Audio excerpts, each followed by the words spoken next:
Hello friends, मैं self doctor Syed Faheem Ali और target अभी के इस यूट्यूब चैनल पर आप सभी लोगों का जो है तहे दिल से हार्दिक स्वागत करता हूं। केवीएस लाइब्रेरी की स्ट्रैटेजी के बारे में हम लोग आज बात करेंगे। देखिए, उम्मीद करता हूं कि केवीएस लाइब्रेरी का जो एग्ज़ाम है वो अति निकट है, आपके पास समय सीमा लगभग समाप्ति की ओर है।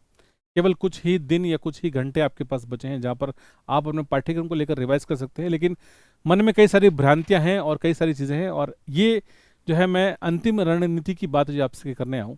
आज के इस वीडियो में कुछ महत्वपूर्ण बिंदुओं पर बात करेंगे, जिन बिंदुओं को या उन बातों को करने से जो है आप उन बातों को अगर आप समझते हैं तो आप सफलता के जो है थोड़ा और करीब जाने की आप कोशिश कर सकते हैं। क्योंकि देखिए, जितना भी आपने अध्ययन कर लिया है, सबसे पहली बात है कि वो जो आपने अध्ययन कर लिया है वो आपके लिए पर्याप्त है। अंतिम समय की रणनीति मैंने आपसे पहले भी वादा किया था कि जब परीक्षा का समय निकट होगा तो मैं आपके सामने जो एक बार फिर से आऊँगा और हम लोग बात करेंगे। ये पब्लिकली कॉमन बात मैं आपसे कर रहा हूँ कि एग्ज़ाम है। देखिए, अत्यंत खुशी की बात है और एक्साइटमेंट थोड़ा सा हमें ज़्यादा होता है, साथ में थोड़ी सी घबराहट भी हमें होती है। क्योंकि अगर हम लोग बहुत ज़्यादा सोचते हैं कैरियर को लेकर, अपने जीवन को लेकर, हमें लगता है कि ऐसा होगा तो क्या होगा, वैसा होगा तो क्या होगा, ये कई सारी चीज़ें हमारे दिमाग में आती है। तो इन चीज़ों से, यानी कि अत्यधिक सोचने से परीक्षा से पूर्व, हाँ, अगर आप सब्जेक्ट को लेकर आप सीरियस हैं या विषय से संबंधित अगर आप अत्यधिक विचार आपके मन में आते हैं तो वो अच्छी बात है। लेकिन उन विचारों के अलावा कई अन्य विचार आपके दिमाग में आते हैं कि कैरियर में क्या होगा, जीवन में क्या होगा, लाइफ में ऐसा होगा तो क्या होगा, वैसा होगा तो क्या होगा। तो ये सब चीज़ें जो है आपको थोड़े दिन के लिए या आपको परीक्षा तक जो है इसको ऊपर थोड़ी सी आपको लगाम लगानी होगी। और आपको केवल, कहते हैं ना, आपको कर्म किए जा, फल की इच्छा मत कर। तो कर्म आपको करना है, और कर्म आपको ये करना है कि आपको अपने अंदर या पढ़ाई में किसी तरीके से सोचने में जो है आपको कोई कमी नहीं छोड़नी। कंटेंट को लेकर मैं अभी आपसे बात करने वाला हूँ। फर्स्ट पेपर क्या है आपका, सेकंड पेपर क्या, किसका कितना वेटेज है, कैसे आप एग्जाम में काम करेंगे, उन सभी बिंदुओं के ऊपर जो है बात करने वाले हैं। तो आइए आज का वीडियो जो यहाँ पर प्रारंभ करेंगे। छोटी छोटी बातें। सबसे पहला पॉइंट, सबसे इंपॉर्टेंट बात कि सिलेबस को लेकर बात करनी, किसी और चीज़ पर या दिमाग में कोई और विचार नहीं लाने हैं। मन को, चित्त को शांत करना है। आप ये मान के चलें, सबसे पहली बात कि आपको इस चीज़ को लेकर कॉन्फिडेंट होना है कि आपने जो पढ़ रखा है वो पर्याप्त है। आपने जितना आप कर सकते थे उतना आपने कर लिया, जो आपके हाथ में था, जितनी मेहनत आपने करी, इट इज़ सफिशेंट। क्योंकि आप उतना ही कर सकते थे, किसी और को देखकर आपको प्रभावित नहीं होना, आपने जो कर लिया। अब मेरा कहने का मतलब ये है कि मैं हमेशा से ये कहता हूँ कि सिलेबस में, जैसे मान लीजिए आपके, मैं लाइब्रेरी साइंस की बात करूँ, मैं दोनों पेपर है ना, तो दोनों पेपर के बारे में आपसे विस्तार से बात करूँ। देखिए, यहाँ पर दोनों चीज़ों के बारे में बात करते हैं। आपके पेपर्स क्या क्या हैं दोनों पे बात करेंगे हम लोग। और पहली चीज़ देखिए, आपका जो केवीएस का सिलेबस है आपका, it's KVS librarian.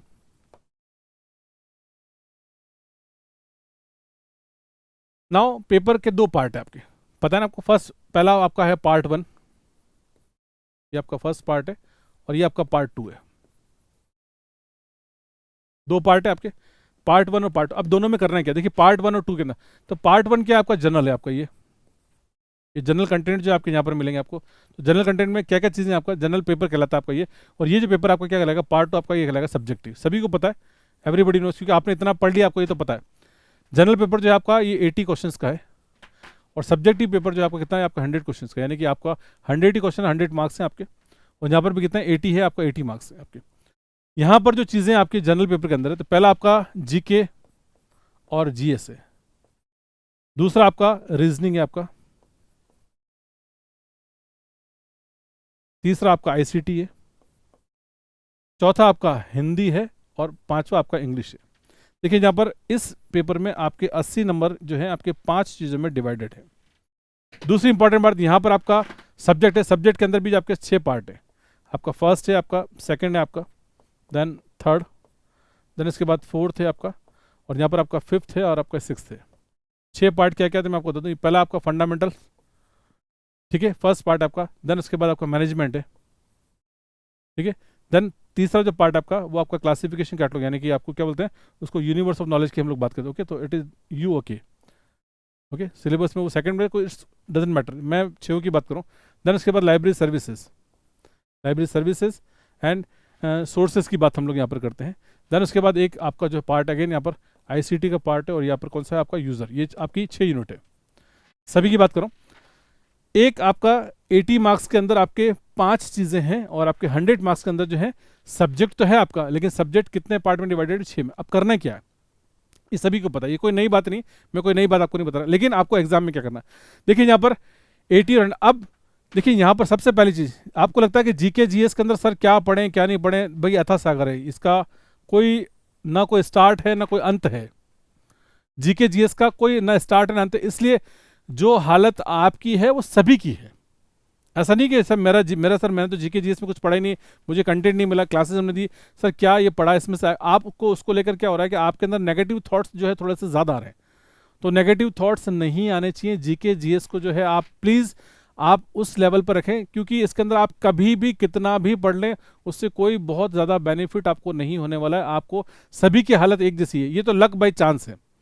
Luck by chance ये है कि आपके सवाल, किसी के सवाल अगर मान लीजिए 10 सवाल है, किसी के सवाल 10 में से 8 हो जाएंगे, किसी के 7 हो जाएंगे, किसी के 6 हो जाएंगे, किसी के 5 हो जाएंगे। तो आप जिसके ज़्यादा भी हो जाएंगे तो वो कोई 10 में से 10 सवाल नहीं कर पाएगा। आपसे 2 सवाल ज़्यादा सही होंगे किसी के गलत होंगे, इसलिए इसके लिए ज़्यादा लोड लेने की ज़रूरत नहीं है। ये सारा कंपटीशन आप खत्म करेंगे यहाँ पर, जितना आपने पढ़ रखा नहीं सारा कंपटीशन खत्म हो जाता है। इसलिए जो हालत आपकी है वो सभी की हालत है, इसलिए आपको इसको जितना पढ़ लिया है अब ज़्यादा इसको पढ़ने की जरूरत नहीं। अभी आप इसके ऊपर एनर्जी हटा दीजिए, आपको इसके ऊपर किसी प्रकार की एनर्जी लगाने की जरूरत नहीं है। Next reasoning. रीजनिंग में देखिए सबसे इंपॉर्टेंट बात है यहाँ पर टाइम। रीजनिंग वाले सवाल किसके ऊपर आएंगे? Time basis. रीजनिंग वाले क्वेश्चंस जो हैं आप सभी लोग सभी क्वेश्चंस कर सकते हैं, लेकिन उनको अगर पर्याप्त समय मिले तो आपको बस जो काम करना है, एग्जाम में रीजनिंग का सवाल आपको मिलेगा, आपको देखना है सवालों के ऊपर जो है, देखिए 180 क्वेश्चन से टोटल सवाल मैंने आपको बता दिया कितने, 80 + 100 कितने 180। तो आपके 180 MCQs हैं और यही आपको 180 मिनट भी हैं आपके, दिख रहा है आपको? तो सब्जेक्ट में आपको इतना समय नहीं लगेगा। तो रीजनिंग के अंदर आपको समय लगेगा, लेकिन आपको मैक्सिमम टू मैक्सिमम 1 मिनट के अंदर आपका सवाल सॉल्व हो जाना चाहिए। इससे ज़्यादा आपको रीजनिंग में आपको लगता है कि नहीं, आपको उलझना नहीं है कि इसका सब्जेक्ट कोड क्या होगा, इसकी आयु कैसे निकालनी है। रीजनिंग के सवाल आएंगे वहाँ पर, लेकिन आप उसमें ज़्यादा समय नहीं लगाएंगे। अगर आपका समय ज़्यादा लग गया तो फिर आपके ऊपर ऑटोमेटिकली एक प्रेशर क्रिएट होगा। तो ये आप हिसाब लगा लीजिएगा, या तो इसको आप बाद में कर लीजिएगा या आप पहले दूसरी चीज़ें कर लें, बाद में कर लें। टाइम मैनेजमेंट आप जरूर देखिएगा। रीजनिंग में आज दिन तक जो लॉस हुआ है वो सिर्फ टाइम मैनेजमेंट की वजह से, कि यहाँ पर समय ज़्यादा लग जाता है, बाकी आप कर लेंगे। ICT सबसे इंपॉर्टेंट है। क्यों इंपॉर्टेंट है? कि देखिए ICT का पार्ट यहाँ पर भी है और ICT का पार्ट यहाँ पर भी है। तो ICT तो आपको जीत दिलाने वाला है। आपकी जीत जो है वो ICT पर निर्भर करेगी, क्योंकि ICT जितना अच्छा आपने कर लिया उतने अच्छे, क्योंकि मैक्सिमम देखिए यहाँ पर भी सवाल आएंगे आपसे।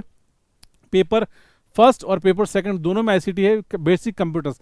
इसलिए आपको KVS के लिए कंप्यूटर्स को बहुत अच्छे से पढ़ने की ज़रूरत है। नोट्स सभी को आपको मिल गए होंगे, नोट्स हमने दे दिए हैं, एप्लीकेशन के अंदर सब कुछ वहाँ पर अपलोडेड है। और मैक्सिमम सवाल जो है ना, तो ICT के बारे में अगर आपको चाहिए तो और स्पेशल वीडियो, इस वीडियो के कमेंट सेक्शन के अंदर अगर आप लिखेंगे और कम से कम मुझे 100 कमेंट अगर मिलेंगे तो मैं ICT की एक स्पेशल मैराथन क्लास जो है आपके लिए लेकर आऊँगा। तो आप देख सकते हैं, क्योंकि ये वीडियो आपके सामने रहेगा, एग्जाम से पहले आपके लिए क्लास रहेगा।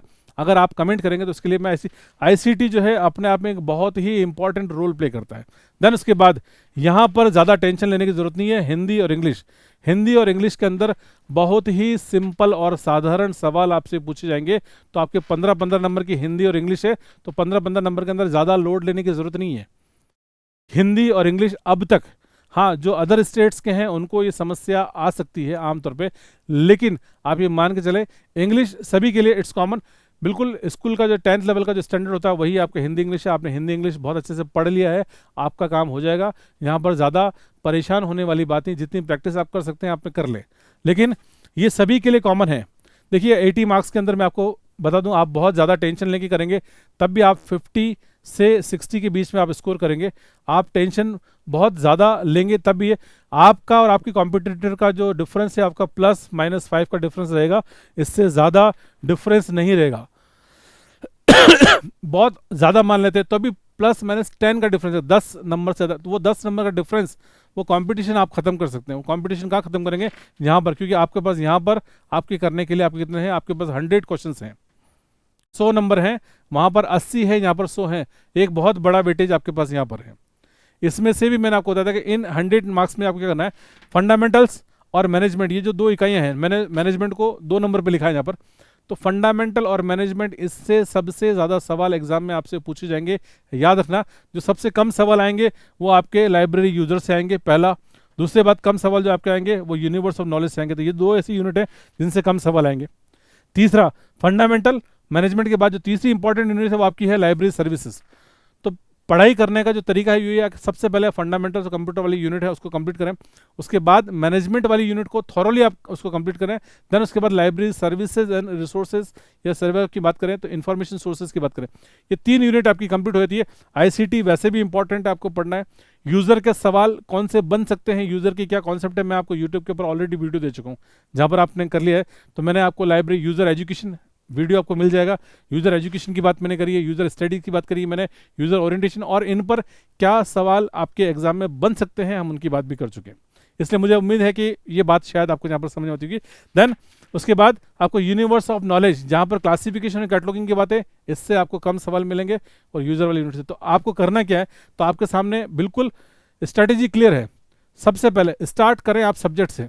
आप फर्स्ट पेपर को आपको करना है, लेकिन फर्स्ट पेपर जैसा आपका होगा वैसा ही दूसरों का होगा, +-5 6 7 8 9 10 मैक्सिमम 10 नंबर से ज़्यादा का फर्क आपका और आपके कॉम्पिटिटर के अंदर नहीं होगा, इससे ज़्यादा नहीं होगा। इसलिए आप उसकी टेंशन छोड़ दीजिए।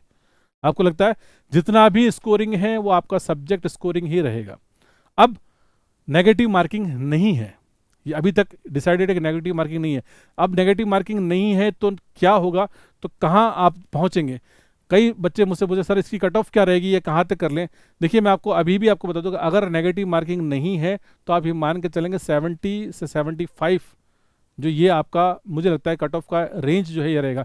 कितना करना है आपको, 70 से 75। अब देखें 70 से 75 ये आप सेफ स्कोर है, ये आप मानते हैं इट्स सेफ, ये स्कोर जो आपका सेफ है आपका। तब 70 से 75, अब 70 से 75 को निकालेंगे। अगर मैं 70 की बात भी करूंगा तो आप देखें यहाँ पर हिसाब लगाइए आप कितना है। तो मैं दोनों के अंदर हम 70% या 75% भी मान लेते हैं। तो 75% मानेंगे तो यहाँ तो 100 में से कितने क्वेश्चन हो गए आपके, 75 क्वेश्चन हो गए, 75 क्वेश्चन किसमें हो गए, 100 में से। ये 75 क्वेश्चन मैं आपको बता रहा हूँ 101% आपके हो जाएंगे, आपको कोई चिंता करने वाली बात नहीं है। लेकिन यहाँ पर भी बात करेंगे तो यहाँ पर देखिए आप इसका 80 का आप 75% निकालेंगे तो यहाँ पर कितना होता है 60 है। तो जो कैलकुलेशन मैं आपको बता रहा हूँ 60 क्वेश्चन की यहाँ पर 75 क्वेश्चन यहाँ पर, ये आप कर लेंगे और आप ऑटोमेटिकली जो आप सेफ जोन में आ जाएंगे। तो यही मेरा एक बात करने का तरीका, मैं आपको ये बताना चाहता था कि आप जो इतना स्ट्रेस लेकर चल रहे हैं आपको स्ट्रेस लेने की जरूरत नहीं है। ठीक है, चैनल पर आप साथ में जुड़े रहिए, साथ में बने रहिए। आपको और भी कई सारे इंटरेस्टिंग चीज़ें और समय समय पर जो टिप्स है वो मेरी तरफ से आपको मिलते रहेंगे। इसलिए आज की इस वीडियो में इतना ही, और जैसा आपको रिक्वायरमेंट है उसके अकॉर्डिंग आप कहेंगे तो मैं आपको और भी अन्य कई सारे वीडियोस जो है देने की कोशिश करूँगा। तो इस वीडियो में इतना ही, और क्या एक्सपेक्टेशंस है कमेंट सेक्शन आपके लिए खुला है, हम वहाँ पर आ सकते हैं। बहुत बहुत शुक्रिया, धन्यवाद।